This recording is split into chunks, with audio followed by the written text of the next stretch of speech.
deep green, light.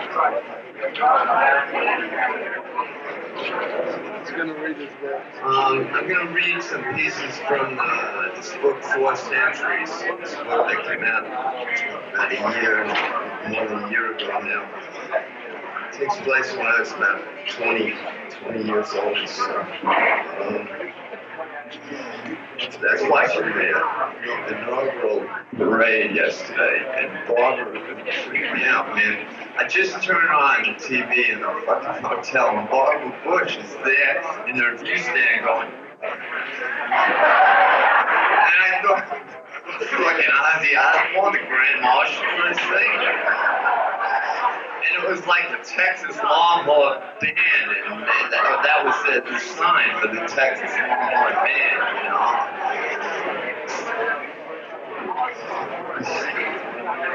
So, it would have been slight.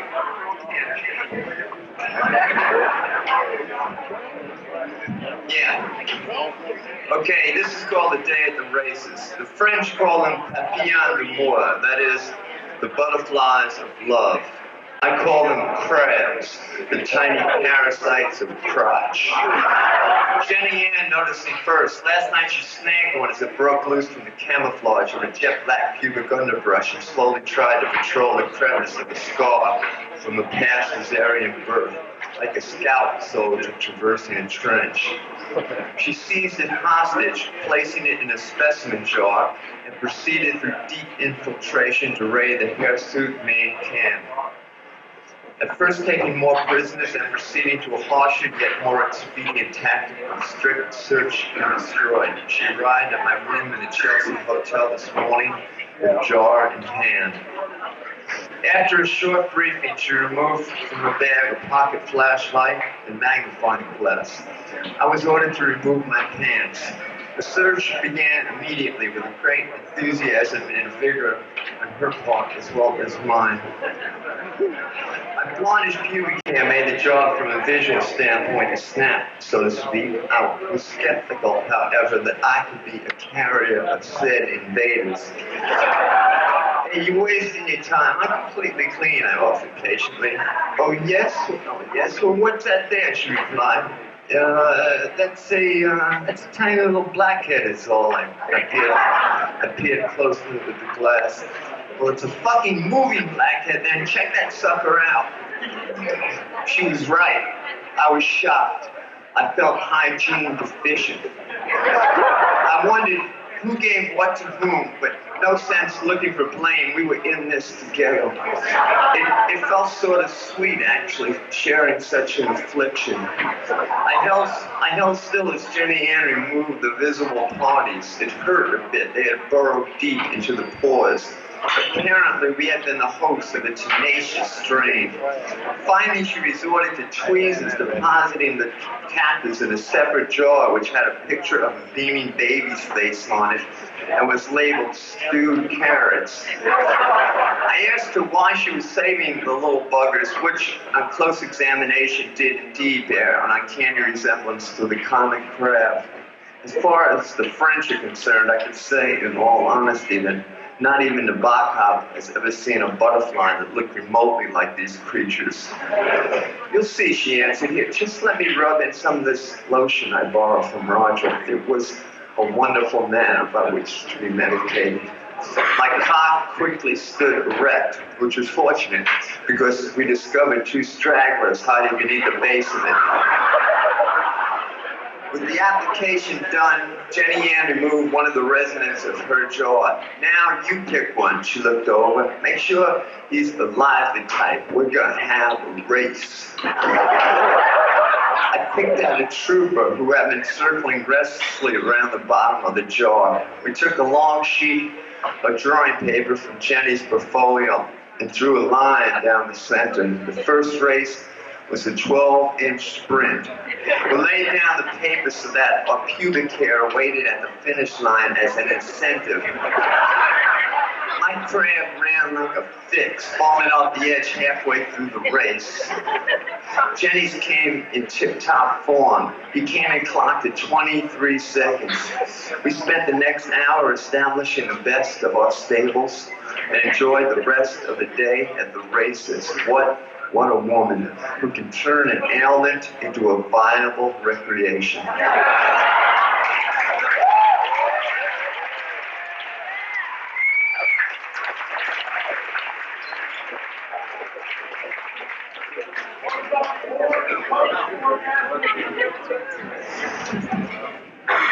It's called, this is a section of this piece called Times Square's Cage. I still vividly recall, the first night I spent alone in Times Square. I must have been 12. I followed this one whore through the late hours as she moved like a trawler through the currents of deal, benign for short green. I was on her like a mutt puppy, always keeping a valve of safe retreat 1/4 block long. I was more threatened by her than any stray pimps who would no doubt consider me a heat-seeking pest at most. She was enormous, over 6'4", easily. Over 6'6" now, easily. Including naturally her 4-inch heels. Her 4-inch heels, which I thought inviolate, never to be removed.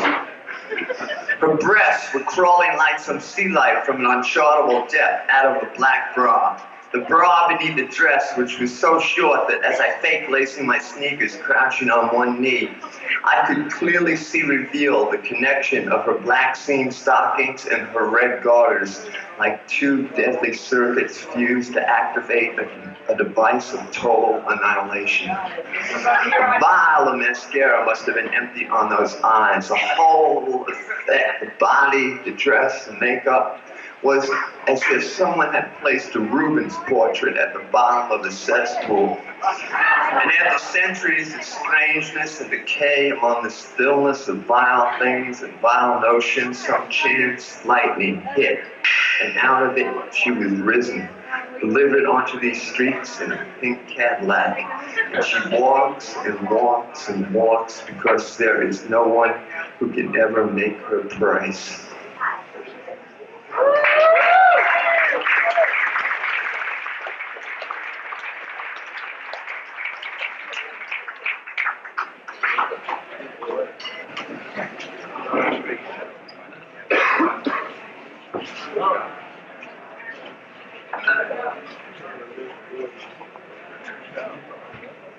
No, not a screen, that's a cruel piece. This is called Limbo. I duck into a strange church to rest, absorb some silence, sit beneath the Station of the Cross where Christ's face is washed clean by a woman's veil. I read in the Times last week that an ecclesiastical council has taken the official position that the church has in fact never had an official position concerning the state of limbo, that in-between place for children who die without receiving the grace of baptism. It was an idea I liked so much when I went to Catholic school. One of the few good ideas I got out of it. I liked the word limbo. It had such a nice sound, limbo. Pascal died young because of such statements, but he died laughing. Anyway, I think the church is way off on this. I know such a place exists. I feel the seeds which have dropped from that ethereal plane drop softly like gun barrels in a silent movie inside my belly. Didn't you ever want to stomp all the flesh from your body down to the pure bone? Don't you want to take a sledgehammer and pulverize those bones to a sheer white powder and throw it all into the wind just to see which way it's blowing?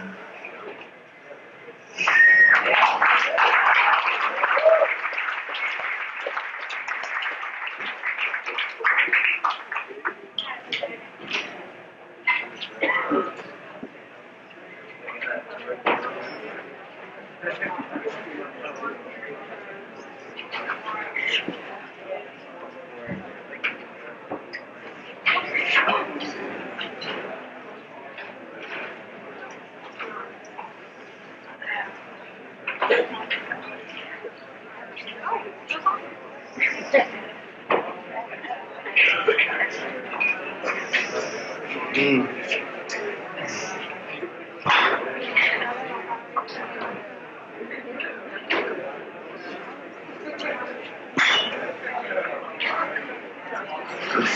sorry. I got a piece here I want to read.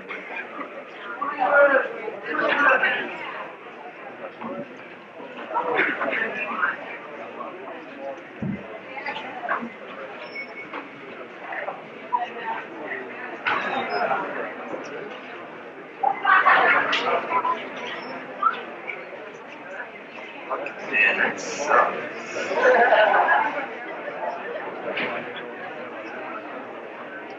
Yeah, how do you get to that? This is about, I was working on this poetry project at St. Mark's Church when I was like this prodigy poet from when I was about 17 years old, and I'd like hold the contribution bowl after the readings, you know, which did wonders for my hand after someone like Ginsberg read, I straight for 2 fucking weeks. But the point I was making, because I'm going to pick up in the middle of this piece, it's called, I'm making a point of how, you know, these performance artists started to come around, and they were like a new breed. They were really just people who were doing happenings, that they call them happenings in the 60s. So it's the same gig, you know, until somebody started humming, one day, and then some guy decided they'd make 20 TV commercials out of it.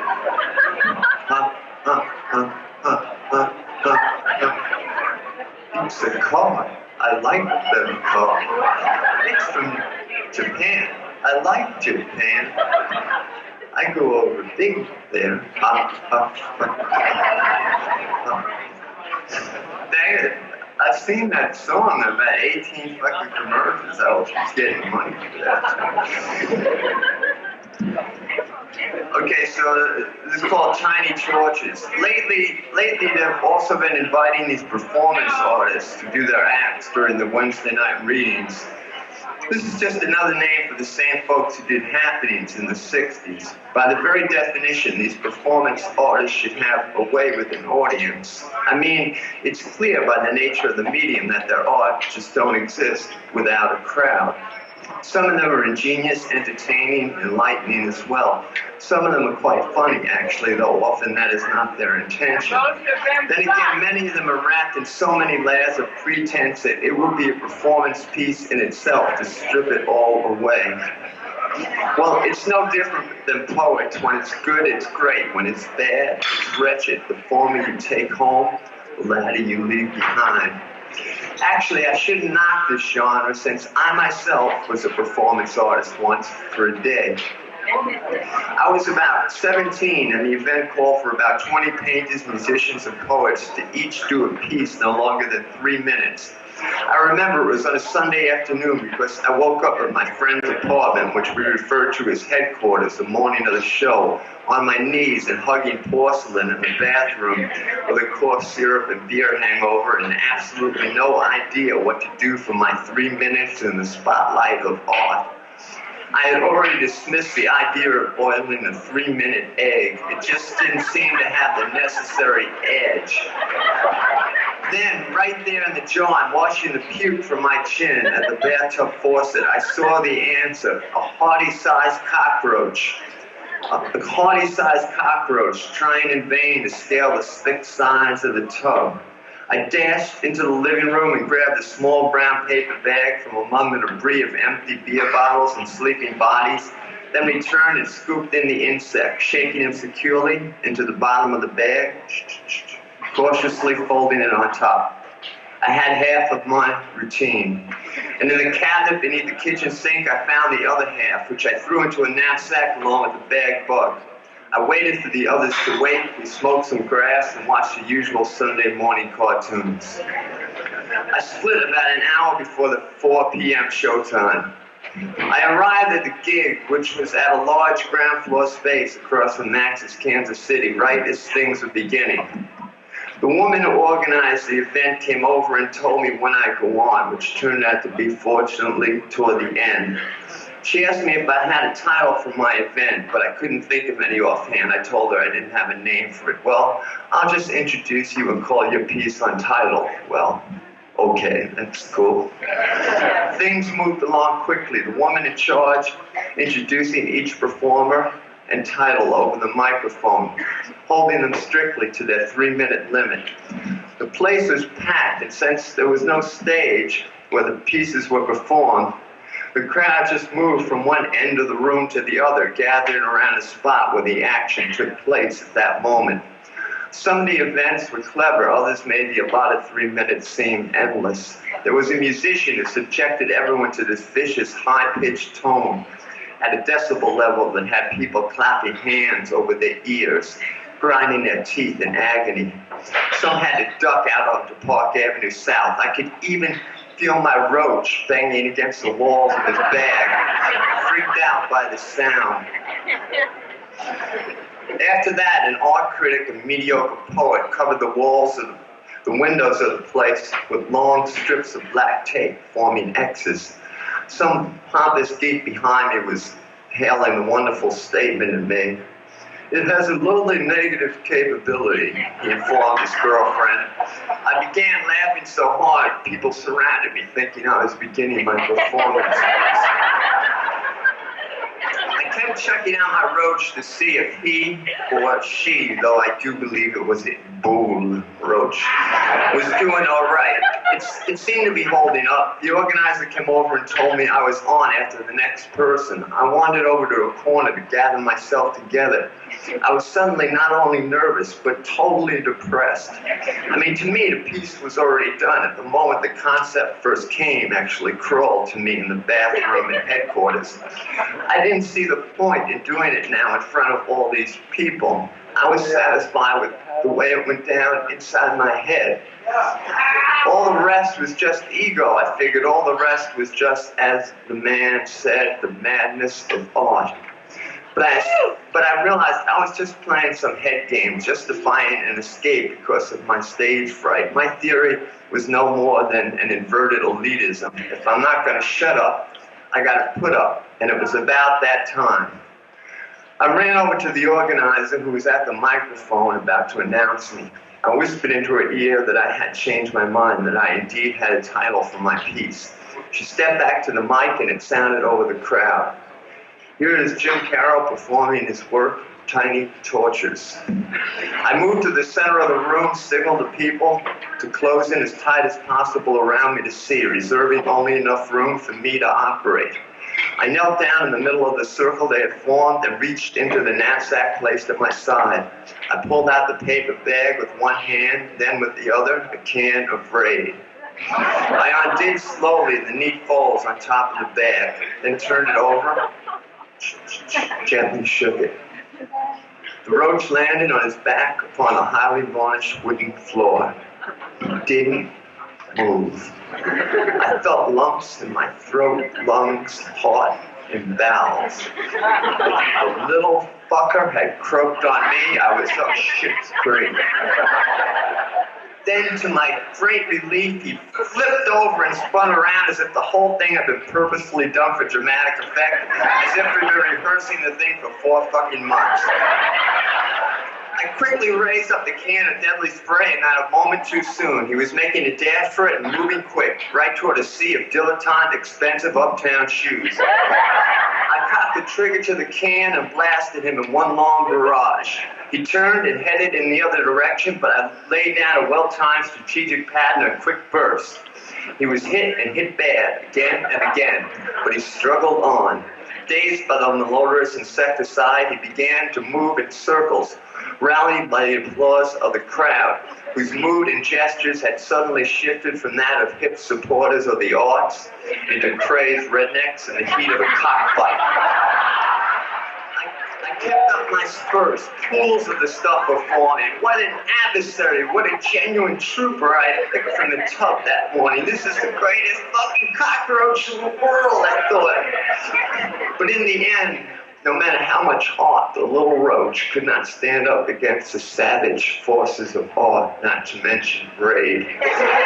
It finally just crumbled in its tiny tracks, its legs sort of just spreading out to the side.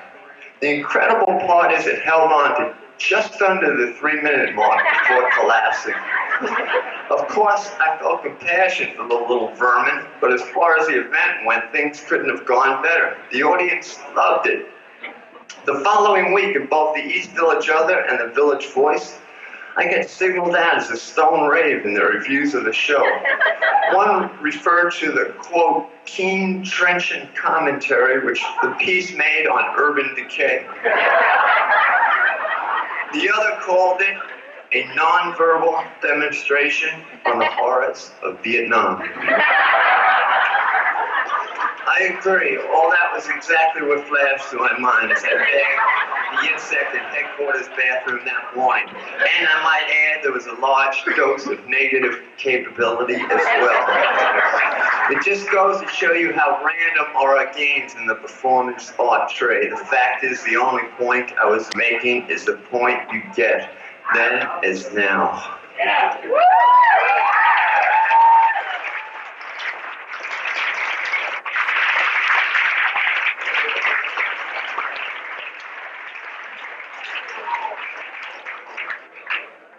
Okay, I'm kind of moving on here to, see, I go to California, and, well, I go to California, and I'm kind of, actually, yeah, it will open itself sooner or later. There's no need to lance it. That's what he said. Now it's months later, and it's bigger, and it won't open no matter how many compresses he recommends. It just leaks this vile green shit from a tiny hole in the bottom corner. It's always the bitch, but tonight it outdid itself. I go to the movies on A Street with my friend Ruth. It's getting chilly out, so I'm pretty heavily bundled. Once we take our seats, however, the temperature in the theater is somewhere around 120 degrees. So everyone is peeling off layers of clothing, including Ruth and I. But the last layer for me is this tight, long-sleeved sweatshirt. I sweat like I'm building pyramids while I watch the fucking flick. It's one of those French soft porn jobs with enough platitudes in the dialogue to play the art house circuit, enough Vaseline on the lens to lubricate every gendarme in the Champs-Élysées.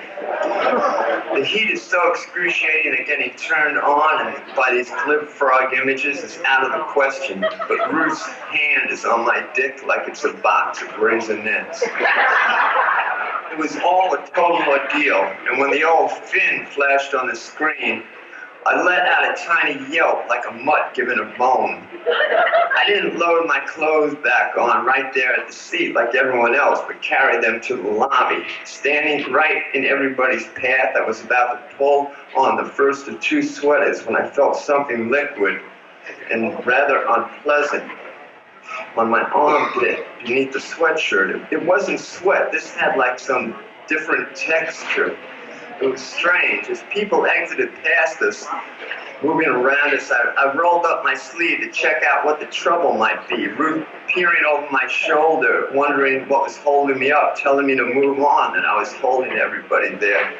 As I folded the tight black fabric above my elbow, this monstrous green substance, thick as rope, issued forth from the abscess like projectile vomit from the tiny mouth of an infant. It must have traveled a good 3 or 4 feet across the lobby, clinging to everything in its path. Fur collars, suede handbags, cheap tortoiseshell eyeglasses. None was spared, many was zapped.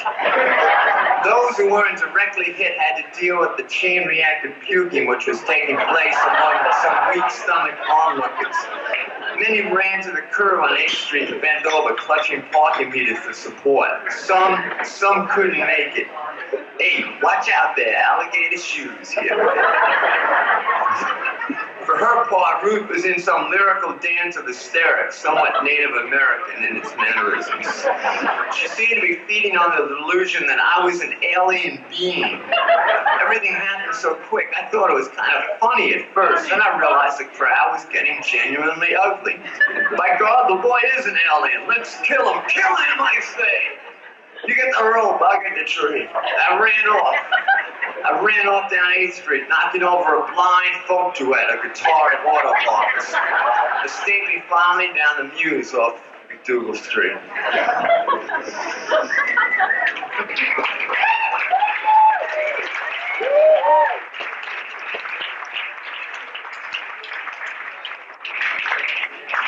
Okay, now this piece is like the second part of the book. I go out to California and I get all cleaned up, like, you know. I was on methadone and I stopped doing it finally. I don't rattle, man, so.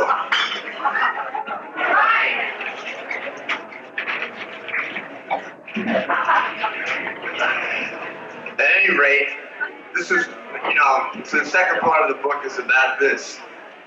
So, I'm like getting some, I like California after a while, you know. I had this initial East Coast hesitancy about all this homogenous bullshit, but like the Mecca of Boratine or something. But at any rate, one morning on Halloween, I woke up and I found this, like, someone had, I don't know how it got there, but I let my dog out at about 6 o'clock in the morning so he could shit, you know, and like every morning I let him out, and right there on my doorstep of this little bungalow I had, it's another word I think, bungalow. But at any rate, there was this goat's leg, like right on my doorstep, and not like from the supermarket, man. This was like a real goat's leg with hair on it, this little bristly hair, and it was like freshly severed with something really sharp, you know? I mean, like from when the thing was alive or something. This is ritualistic in its severing. And, you know, the blood seemed pretty fresh. It was like very red and shit, and that clove hoof, man, didn't bode well with the mythology of the religion I grew up in. So, you know, like that gave me, I knew that there was some kind of little witchcraft scene around, but I figured that they just pop mushrooms and listen to Donovan songs or something. They were like, I figured they were kind of like Ticketron Satanists, but apparently something was happening here, and I didn't know what it was. Nothing at all. But this is the next day. This is called the Fat Bat. Last night, just as I was getting over the incident of the goat leg, I woke up my dog, Joe Mama, barking and bouncing around the bed. I then heard a sound like someone rapidly turning the pages of a huge book. In the light of a bright crescent moon, I saw this large bat flapping around the room. Not only was its wingspan quite wide, but it was actually fat. A fat bat, I yelled out, though no one was around to hear me. Holy shit, a fat bat! My first inclination was to dive under the sheets, and that is precisely what I did, grabbing Joe Mama by the collar and pulling him with me. From that vantage point, I realized I was going to have to take some action, like open a window, run for a broom, and chase it out or something. I was not looking forward to this. My fear of bats was both irrational and intense. The fact is that up until this moment, I had never seen a live bat. I remembered that old adage about them going for your hair and getting all like tangled up in it. So I reorganized my plan to include the seizing of a hat off the hanger near the door on the way to get the broom to chase out the bat. I gave a peek out from the streets. I gave a peek out from the sheets, which had streets underneath them in my bed. It was total pandemonium. My two cats now were in the room, bouncing off the walls with outstretched claws, trying to down the intruder. Good cats, I cheered. Get the fat back. Good cats. The bat itself was in a total panic. It moved its wings mechanically like one of those wind-up polyurethane birds I had when I was a kid, made by that same company that came out with hula hoops and frisbees. It was a horrid thing with a small rat-like head, paper-thin wings, and a bloated belly which shone in iridescent purple in the moonlight. It totally lived up to my irrational fear. I dashed out from my cover and, in almost a single moment, grabbed a cap and put it on, then went into the living room right outside my bedroom door, snatched the broom. Waving the broom about like a crazed Russian peasant woman, I followed him, whacking a wing now or then. It was only after a full minute of this foolishness that I realized I had failed to open the window with which to ward off the cat, the bat. Warding off with the broom in one hand, I raised up the window with the other. Within a matter of seconds, the bat flew out. I watched it disappear into the eucalyptus grove, flying with infinitely more grace now that it had escaped these mad confines. It was now 3 a.m. and I was wide awake, wearing a hat. First a ghost leg, now a bat, an extraordinarily fat bat at that.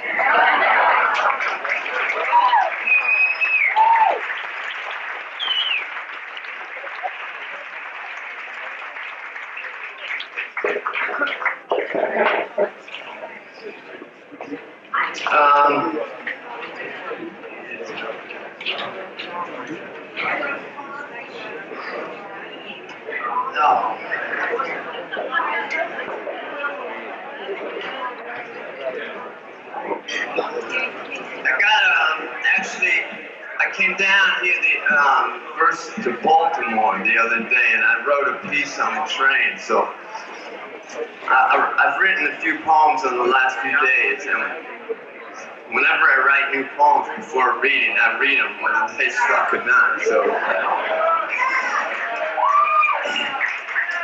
this is kind of a half poem, and it turns into it's just like taking a train and looking out the window and thinking of that stuff.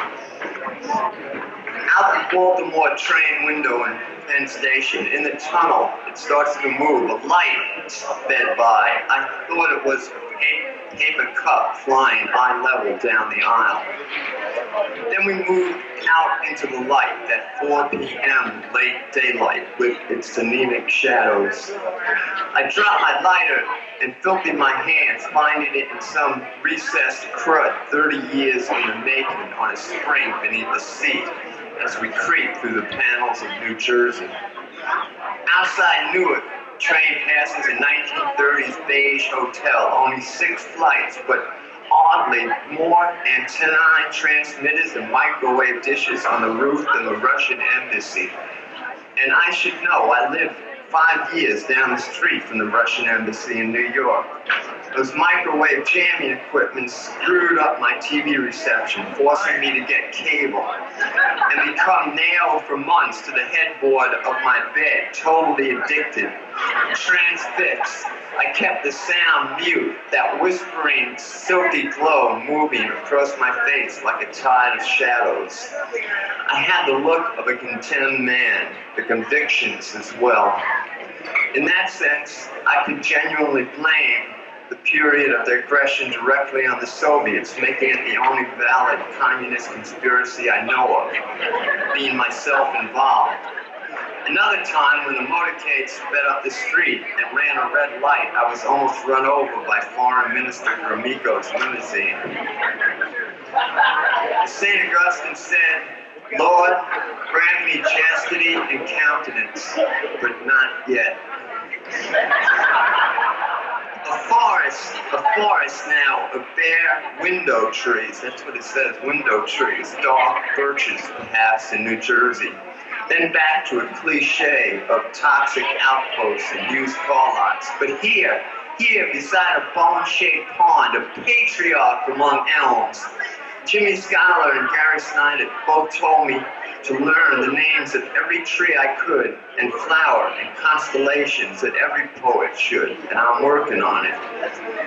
Then back to the woods, speeding by, the train too quick to identify, but thick, even leafless, too thick for the worn-out sun to break through. So New Jersey can still merit the odd pastoral intrigue, this far from Patterson and its waterfalls.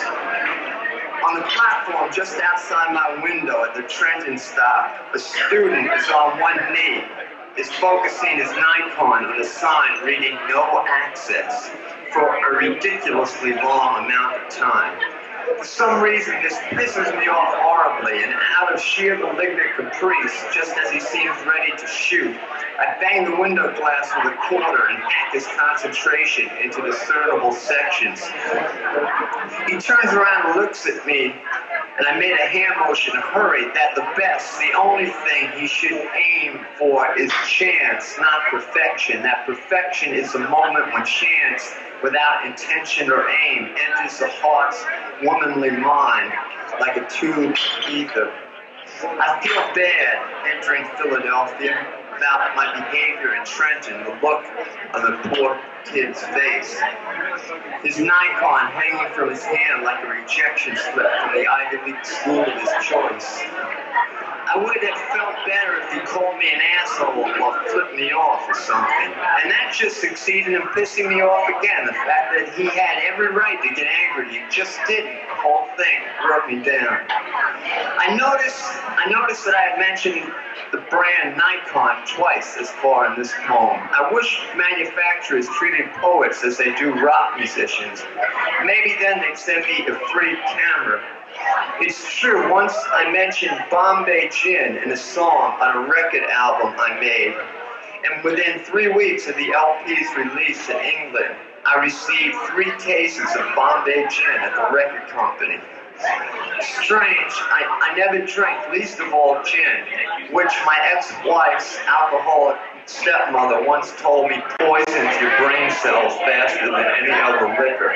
When I was 13, I drank Old Mr. Boston lemon-flavored distilled gin with my friends. It was $1.16 per half pint. It didn't taste like lemons, and it made me walk on my knees so the puke wouldn't splatter so hard when it hit the pavement and mess up my new Puerto Rican shoes. The only reason I used the name Bombay Gin was to complete a rhyme scheme with the phrase some gay sin. Also, I like the sound of the word Bombay. It's like and I like the grim portrait of Queen Victoria on the label. Rod Stewart, someone said, drinks Bombay Gin, but I gave it to my guitar player, saving only 1 bottle for myself, I suppose in case Rod stops by without calling first. But mentioning products can cause trouble in music as well. Once I did a program for MTV called The Roots of Rock and Roll. The show was centered around Lou Reed. He and his band did a live show at the Capitol Theater in New Jersey. Then, with everything being filmed for the TV show later, some late 50s New York girl groups did some songs, then Run DMC, who were fairly new then, and who the audience, to say the least, was ill appreciative of. They just kept yelling out, "Stay loose, sing I Want to Be Black." Then the Ramones and then me. It was great. Lou's band backed me on 2 songs. But at the sound check, this frantic woman with a clipboard, an assistant producer, came running over in dreary yet dreadful haste. She informed me that one of the regular sponsors of the show, the Bristol Myers Corporation, are in fact the producers of Drano, and that they know I mentioned Drano in one of the lines of the song I recorded, People Who Died. That said, they said if I didn't drop the reference to the Drain opener, they would be forced to omit the entire song from the show. What I wanted to know was who is the executive in the Bristol Myers Corporation who is that high up and listen to my album that closely to pick out that line. Since we only rehearsed 2 songs and PWD was one of them, I relented. Bobby just OD'd on the night that he was wed instead of ODing on Drano. I put big cue cards on the monitors to remind me not to use that word. They said no Drano. I didn't, and it sounded good, better, I think. I just paused, and the bass player doodled a 1-bar riff. Holy shit, we're in Baltimore. Nostalgia and oak trees work to outsmart time and distance.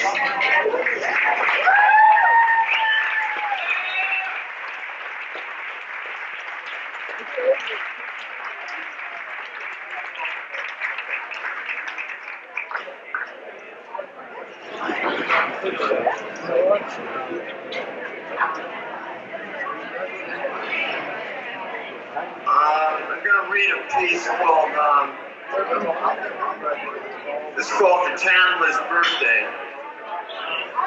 Over time, this love ferments like a box of violets falling across the sudden snow, or the rose that sits on our bed refusing to fall, looking down on you, on us. Always we travel back and forth on chance, as if trapped on the same subway car, underground. But here, distant waves, it can be terrifying at times, I know. But suddenly the doors open at a station filled with some great mountain range. And the pain that follows you separates. It cannot breathe at these heights. We are open now as a capricious wind, thin and white, and in a momentous altitude offer one another a communion of our hidden mysteries, though keeping the darker blood of our secrets unshed, in the pale skin of our unity which conquers, which shields, chance given, the elsewhere terrors.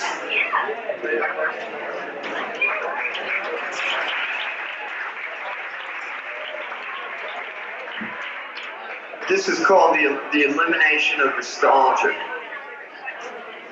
The memories, the unwilling dreams, all the lucid expectations attached to these walls, these things have expanded beyond the capacity of my room until it is destroyed totally from the pressure, but slowly destroyed in bits and gradations of a curious light, the color of the wings of neutral angels, the ones who they say in a ring brought down the grail from heaven.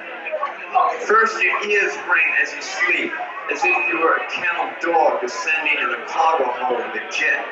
Yet suddenly an epiphany arrives unexpectedly with the flushed radiance of your dream. As you wake, the tapestries on 2 walls begin to unravel, as a thin, worn thread drops and curls like smoke to the floor. The figures in armor on white horses scream out, bewildered and fading. In corners, separate memories, long lost, flash against each other in arcs of blue light. Ashes fall, and the silent scent of ice fills the room with a flammable nostalgia until it all just explodes.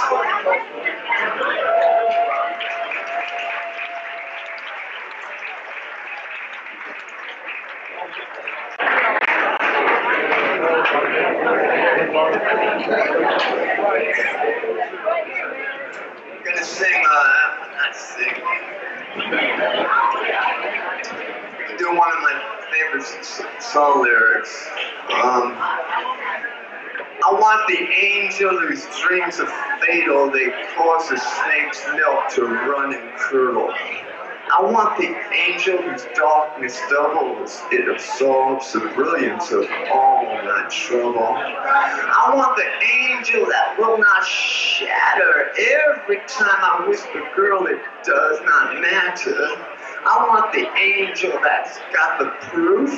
She signals her devotion from the rails on the roof. I I want the angel that comes to stay. She don't let lawyers and ambition lead her away. I want the angel whose eyes are raving, who takes what I give and not what I'm saving. I want the angel whose bones are so sharp that they can break through their own excuses. But to be a blind man, now that would be a fine thing. Then I could dream at night of a total stranger, and all the music would be so faceless, and all the women would be so faceless. They'd be so faceless, they'd be like old film. They'd just like old film I never got processed. I want the angel that knows the sky. She's got virtue, got the parallel light in her eye. I want the angel that's partly lame. She filters clarity from her desperate shame. I want the angel that knows rejection. She's like some fall in love with her own reflection. But I want the angel who's touched on this. Then the blood comes through the drop of like a thick red kiss. If I could break through that, I would be certain that this session is like some fiery curtain and all the numbers reduced to zero. And those who die young, they were my heroes. They were my heroes. They're the ones that took the walk with a heart made sense and the mind couldn't talk. And I want the angel whose child all weak. She's got this dream designed for eternal sleep. I want the angel that will not change into some four-legged monster in love with the strange. I want the angel that never chooses, that don't come running back every time she loses God. I just want the angel that never loses.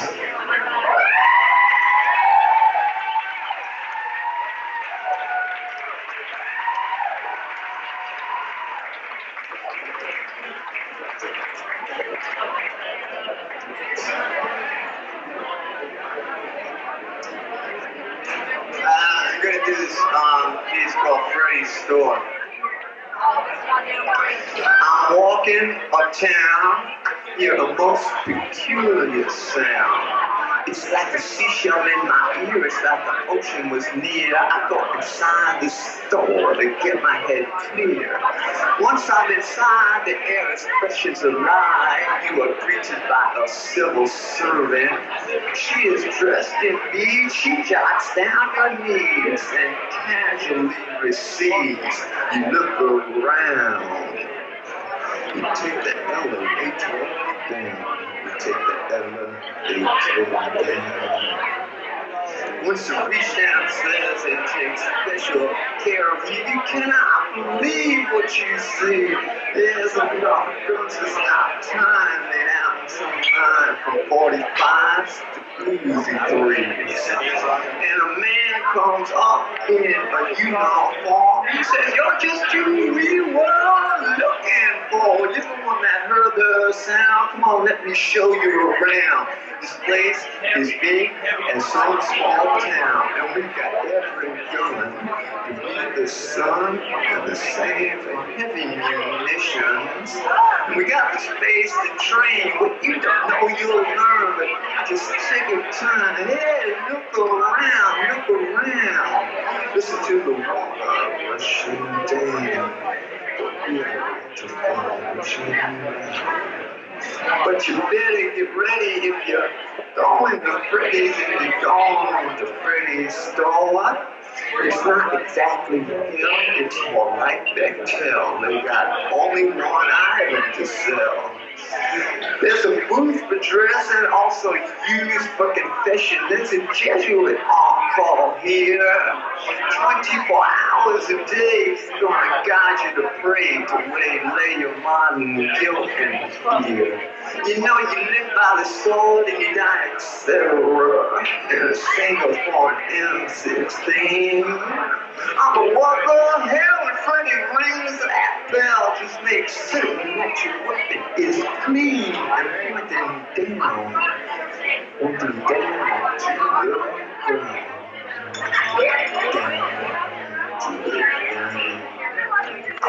Let me ask you a question, son. You got to pull out this poem. Listen to me now. Could you live in the tropics? Could you fight on sand? Have you compunctions to function in a far-off land? Could you kill a despot in an African nation? Could you fight the pill if the operation don't go down? If the operation don't go down. Oh, there's a gallery this way. There's Ian Smith, there's Jay. We don't distinguish left or right. Hey, we make our own rules. We got lethal tools. Come here, let me show you this new bombing site. We don't need to recruit because we got such fancy suits. You keep everything you can loot. All the spoils of war, all those Gold Coast tours. Just don't ask about what's behind that door. You can stand on the corner, you can do the jerk, you could go to the disco, you could go berserk. But there are plenty of generals, plenty of shahs who drive a kooky bill after the coup d'etat. It's up to you. You got one chance to score because everybody gets a little piece of war. Just don't ask about what's behind that door. Hit the ground. Look around. It's coming down. I said the door is coming down. But you better get ready if you're going to Freddy's, going to Freddy's store. You can lose or win, you can sink or swim, but you don't know where, you don't know where, you don't know where, what for.